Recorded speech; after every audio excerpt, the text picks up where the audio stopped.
The Dark Truth of Mulholland Drive. I've been watching this beautiful masterpiece for at least 20 times and fell in love with it at first sight. It didn't just fascinate me due to its dark artistry, but as it is common for David Lynch, I desperately felt the need to comprehend its hidden meaning, and I analyzed the hell out of it for years. Finally, one day, it became obvious to me why I felt so deeply involved in its story, and I couldn't let it go. First, I will provide you with a short summary of the plot.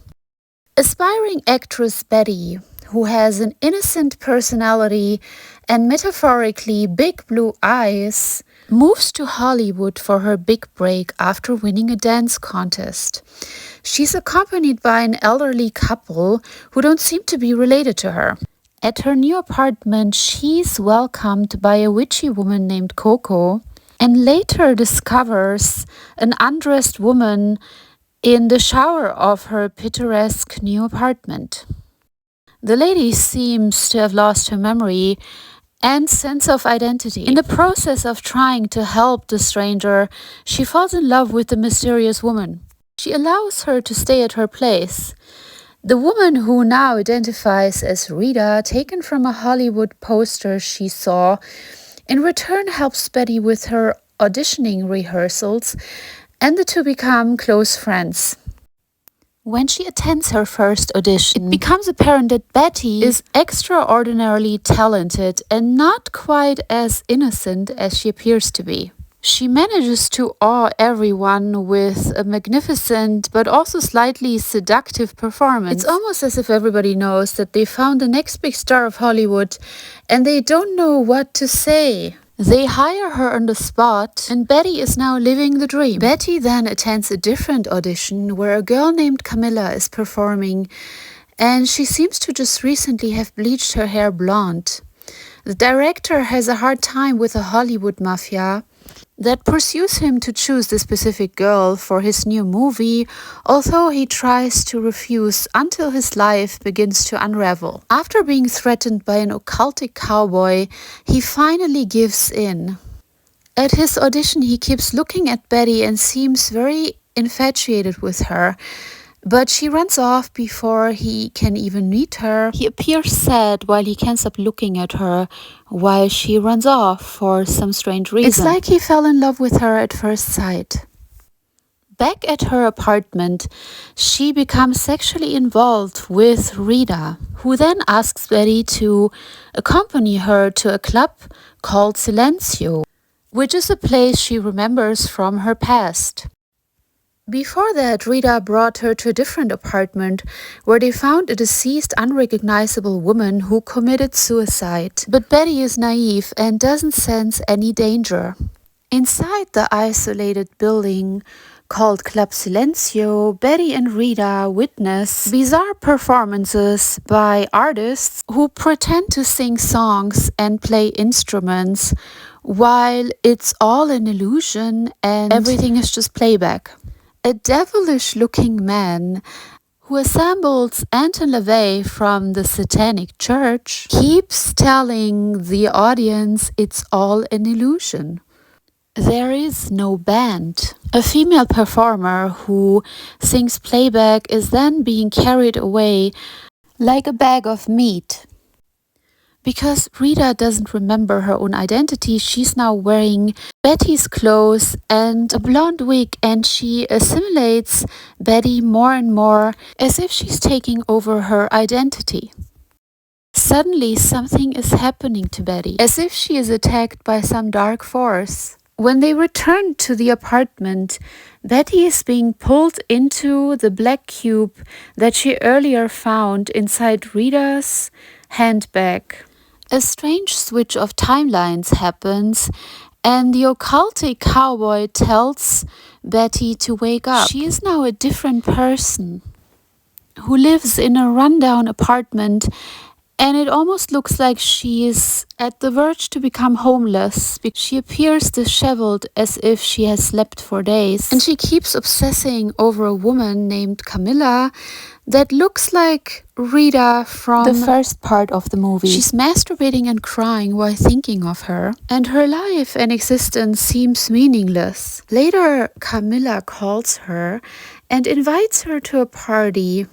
We see that this is Rita again, and at this party the woman who is now named Diane, formerly Betty, is humiliated as she witnesses how Camilla receives a proposal from the producer who was interested in her before the Destiny exchange took place.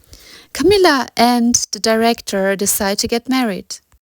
Diane now completely lives in Camilla's shadow and is almost like some energetic slave to her. She witnesses how Camilla gets everything that she wanted, and she has no choice other than taking some breadcrumbs and experiences constant humiliation from all sides. Diane can't hold back her tears and comes across like a loser who is pretty insignificant and only follows Camilla's shadow. After that party, there's a scene where it comes out that Diane might have been working as a prostitute on the streets of LA. She hires the shady character who was featured as a pimp in the first part for some undercover project against Camilla. It is not really clear what is happening. It appears to be murder, but this word is never really mentioned. So the peculiar pimp hands her a key which will later open a box. And it seems that something much darker is happening here. Later, Diane is haunted by the older couple who are giving her nightmares until she commits suicide.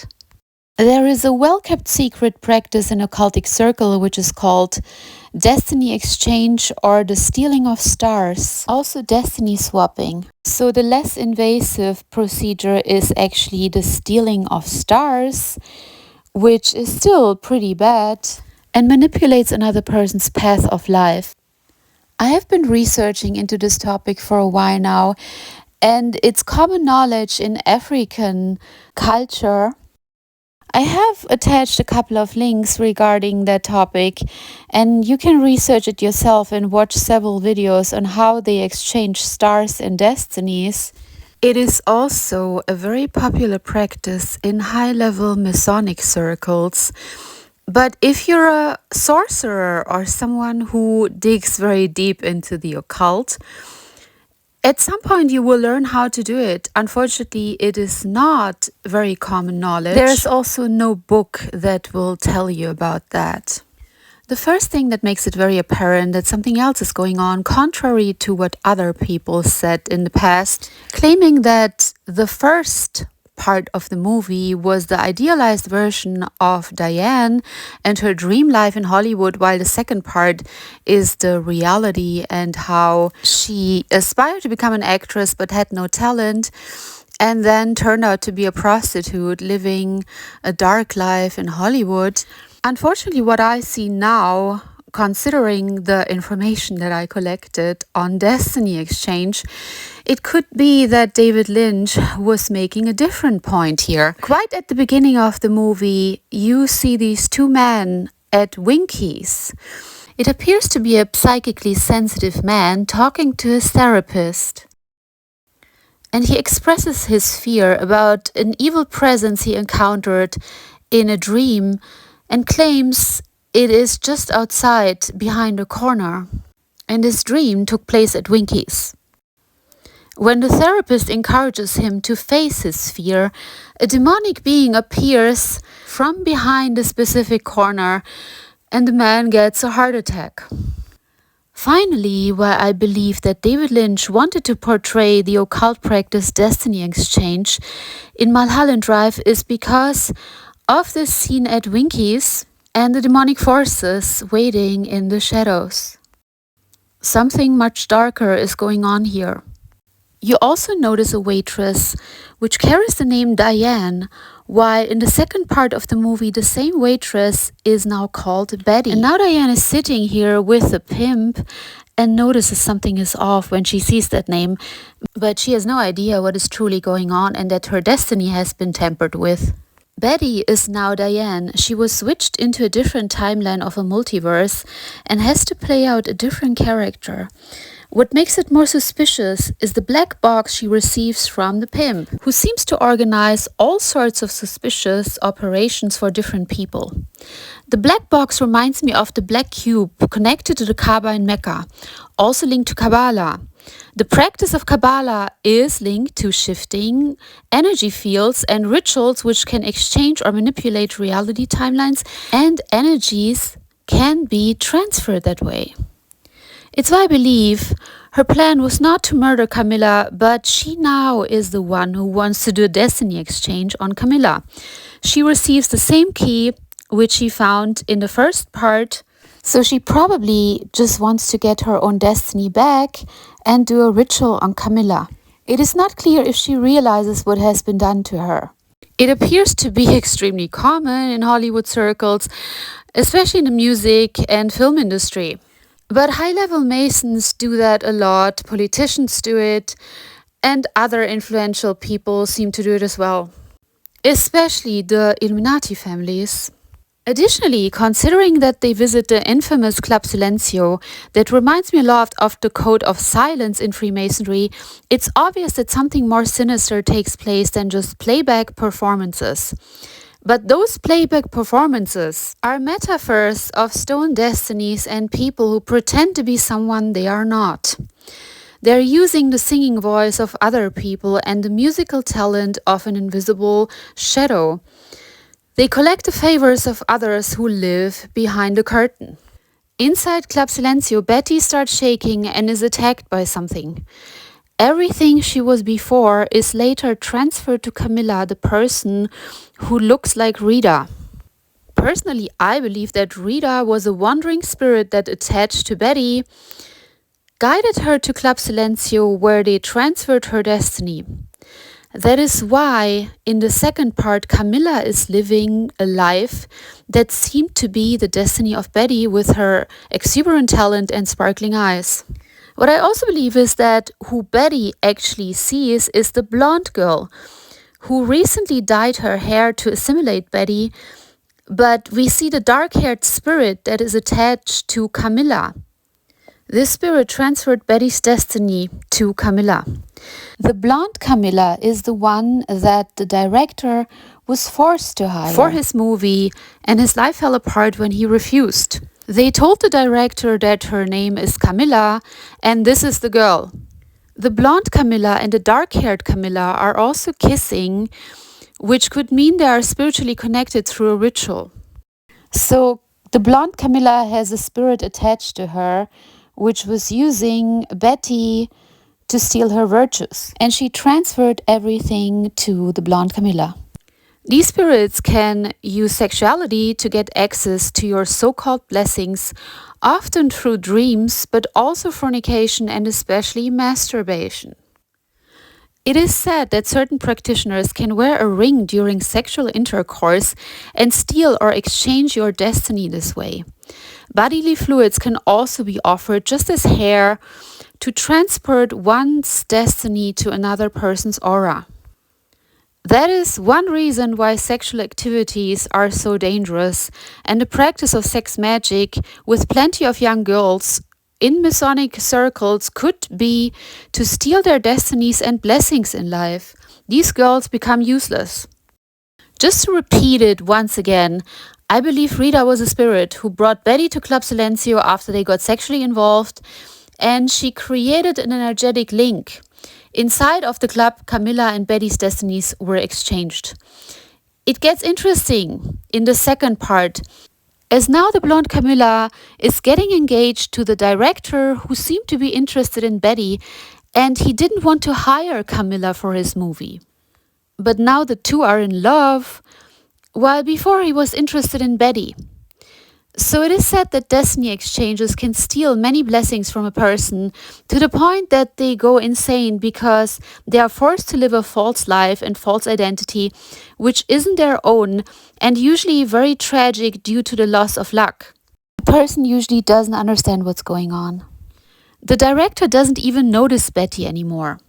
She has turned into an invisible loser who lives in Camilla's shadow and is even in love with her abuser. The movie project she was hired for fell apart mysteriously, and she received no other offers later on. She suddenly lost all of her luck and lives a different identity, marked by the name Diane. I also think that the idea contradicts the analysis that Diane was dreaming to have a different life, as people usually don't have different names when they imagine a perfect life. It's metaphorically for stripping someone of their identity. I've researched a lot into the topic of destiny exchange, and there really is not enough information out there, but please look into my links. This practice is being done on a massive scale, and I believe this is why they hide so much information about it. It could also explain why there is this extreme imbalance of riches and power between bloodline families and the lower classes. I've heard that some politicians literally stole the star of 100 people at once and constantly have to upgrade to maintain their power. I believe David Lynch tries to warn his viewers. The dangers of destiny exchange are lack of drive, lack of purpose in life, hatred from people, becoming invisible. The person who exchanged your destiny gets all your blessings and shines, while you receive curses and are even blamed for the bad things they do. Let's say you exchanged a destiny with someone who was ugly. If you were pretty before, people will consider you bad looking all of a sudden, although nothing changed about you, and you have no idea what happened to you. You can also exchange parts of a person's life, like their wealth, their talent, their genius, or their fame, while you give them your bad karma. What is equally interesting, Diane is in love with Camilla almost as if she longs for her own identity to be given back to her. Well, she doesn't exist any longer. She's obsessing about her own lost personality, but she doesn't know what's going on. She appears lifeless, as if a vampire is sucking the life out of her. In addition, Camilla keeps humiliating and torturing her, which seems to be a necessary practice of the sorceress to extract more energy for the person. The victim has to be kept down and humiliated to feed the spirit for power. Interestingly, Betty was discovered during a casting show, and it seems as if these are often being used to find people with great destinies and talents. Stars often get discovered, but after a bit of success, disappear into non-existence. Moreover, some of their lives become tragic right after the casting show, which speaks even more for the idea that they are being used by high-level Masons to steal the star or destiny for their own puppets, and they transfer what they need from them. Exchanging destinies means you take away their life path and influence or power, and they become useless.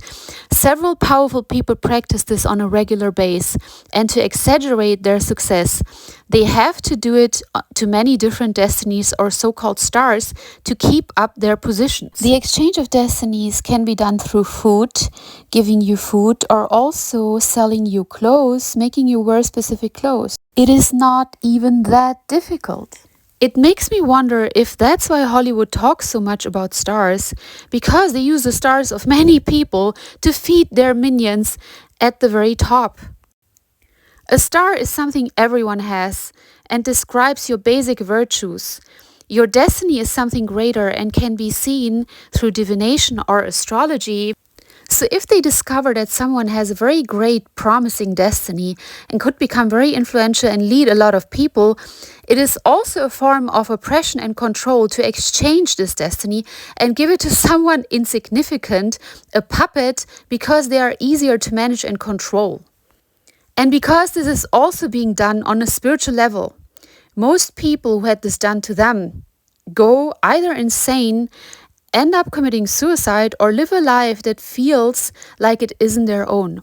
So if you aim to be a billionaire, for example, you could steal the financial star from 100 people, or you find a destiny that through divination promises the life of mega wealth, and you exchange this destiny. So both options do work well.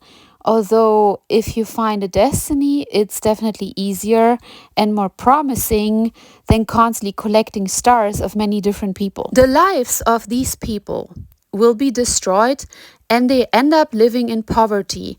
And this usually doesn't end until they die. That's the saying, at least. You simply need a personal link or a sexual relationship with them. Those people don't understand that why they can't earn money anymore or become unstable in life. You can identify a destiny stealer if you notice that someone is constantly copying you or imitating you. If you had a talent or a virtue which was very easy for you and came easy to you and suddenly nothing works out, but you see a friend of yours or a person becoming better and better in the same field, it's possible that your destiny was exchanged. You shouldn't take this lightly at all. What they usually do with casting shows, what I realized is that these people are not meant to become successful. They take them for their puppets and they usually pre-choose like who should be successful and who doesn't. And these people, and there are some very famous people who are doing this, they've done this to a lot of casting show people and they keep them around. And there's one specific artist, I have no beef with her. I will not say her name, but she is being known for keeping girls around, like very talented girls, promising them all sorts of things. What I believe is happening, she's doing something else with them. So she's literally stealing their star for her own fame and keeping them around, making false promises. In the end, of course, nothing will ever turn out. So these girls are often from these casting shows, very promising. And after they had a little bit of success, something happens and they just never get up anymore.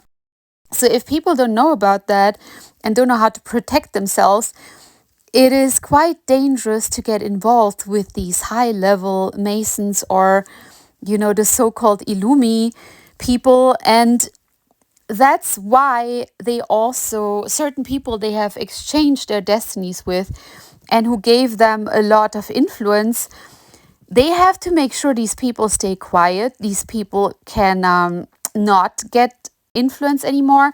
What also happens if some of these people actually get back up and they manage to be successful again, they will repeat the ritual.